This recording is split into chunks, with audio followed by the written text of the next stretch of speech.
నీ తాటాకు చప్పుళ్లకు, చంద్రబాబు తాచాకు చప్పుళ్లకు, కూటమి తాటాకు చప్పుళ్లకు భయపడి పారిపోయేటటువంటి మనుషులం మేం కూడా కాదనే విషయం నీకు తెలుసు.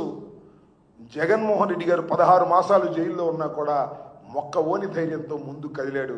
ఇవాళ మీరు ఎన్ని కేసులు పెట్టి ఎన్ని ఇబ్బందులు పెడుతున్నా వెనక్కి వెళ్ళే ప్రశ్నే ఉండదు. ఏం జరిగినా దానికి సిద్ధంగా ఉన్నామనే విషయాన్ని చంద్రబాబు గారికి తెలుసు.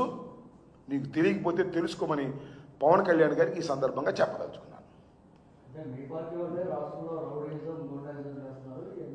అవునవును, మా పార్టీ వాళ్ళే నిన్న పొన్నూరులో తలకాయలు బాగుకొట్టారు. మా పార్టీ వాళ్ళే మన వినుకొండలో నరికి పారేశారు. ఇవాళ జరుగుతున్నంత తెలుగుదేశం గుండాలు చేస్తున్నటువంటి కార్యక్రమం కాదా అది పవన్ కళ్యాణ్ గారికి తెలియదు. పాపం ఆయన లేడు, ఆయన వేరే పనుల్లో ఉన్నాడు.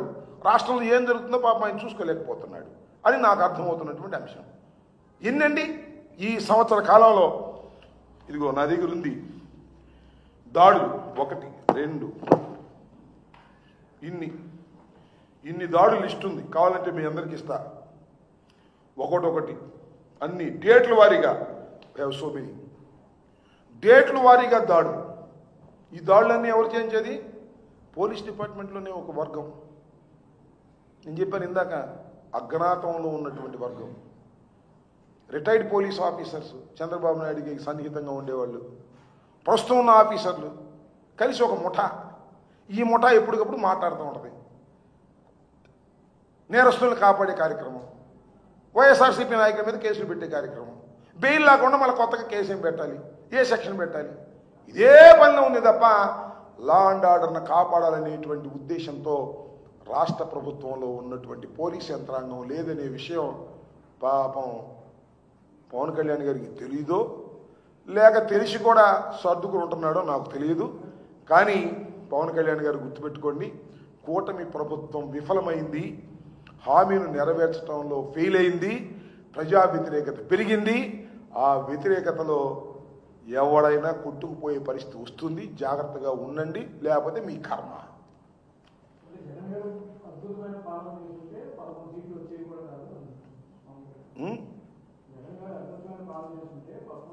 ఇది ఎప్పుడు చంద్రబాబు నాయుడు గారు 23 సీట్లు వచ్చినాయి. అప్పుడు అద్భుతమైన పాలన చేసిన ఆయనే చెప్పాడు. నేను చెప్పదలుచుకుంది ఏంటంటే, జగన్మోహన్ రెడ్డి గారికి కేవలం 11 సీట్లు మాత్రమే వచ్చాయి. అయినా 40% ఓటింగ్ వచ్చింది. కానీ సీట్లు మాత్రం 40% రాలేదు. ఇది ఇండియన్ డెమోక్రసీలో ఉన్నటువంటి ఇబ్బంది. నేనేమంటానంటే, మీరు ముగ్గురు గెలిచారు, ఇంకా చాలా ఆరోపణలు కూడా ఉన్నాయి. ఈవీఎంలని ఇంకోటని వాటి జోలికి నేను పోదలుచుకోలేదు. కానీ ముగ్గురు గెలిచారు మీరు, అనేకమైనటువంటి హామీలు ఇచ్చారు మీరు. పవన్ కళ్యాణ్ గారు ఏ హామీలు నెరవేర్చారని నాకు అర్థం కాలేదు, చెప్పండి. ఉమ్మడి మేనిఫెస్టోని ఇచ్చారు కదా మీరును చంద్రబాబు నాయుడు గారు. ఇవాళ తొలి అడుగుని వెళ్తున్నారు కదా. మా వాళ్ళు కూడా బాబు షూరిటీ మోసం గ్యారంటీ అనే కార్యక్రమం మేము వెళ్తున్నాం. మేము వెళ్తుంది ఏంటో తెలుసా? మీ మేనిఫెస్టోని తీసుకెళ్తున్నాం. మీ ఉమ్మడి మేనిఫెస్టోని ఎంతవరకు చేశారో చూడమని.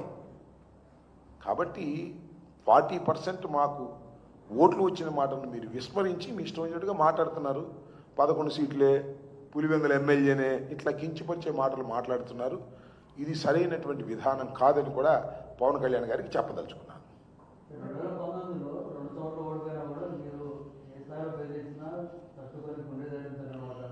సింగిల్గా రమ్మను, 2 సార్లు ఓడిపోయాడు నిజమేగా. మొన్న 21 గెలిచాడు. ఏదో స్వామి చెప్పినట్టు మా ఊర్లో ఒకడు ఉండేవాళ్ళే, ఎంత ఉందిరా పొలం అంటే 350 ఎకరం అండి అనేవాడు.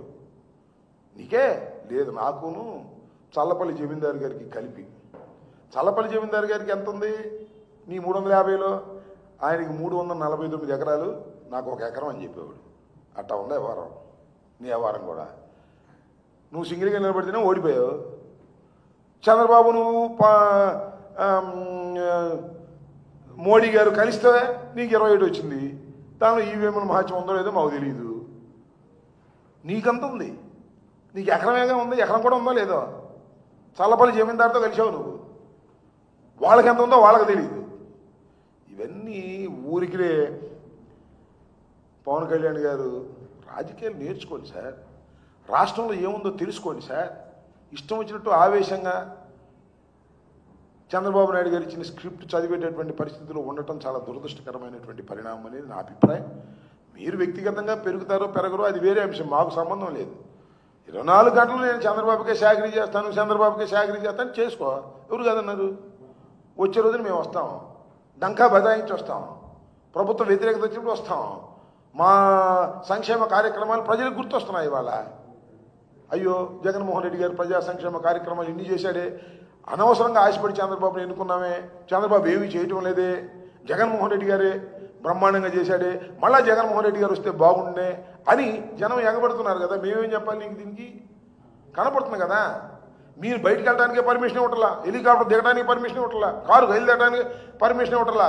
ఏంది అంటే జనంలోకి జగన్ వస్తే మేము భరించలేము అనేటువంటి స్థితికి మీరు దిగజారిపోయారంటే భయపడుతున్నారనే కదా.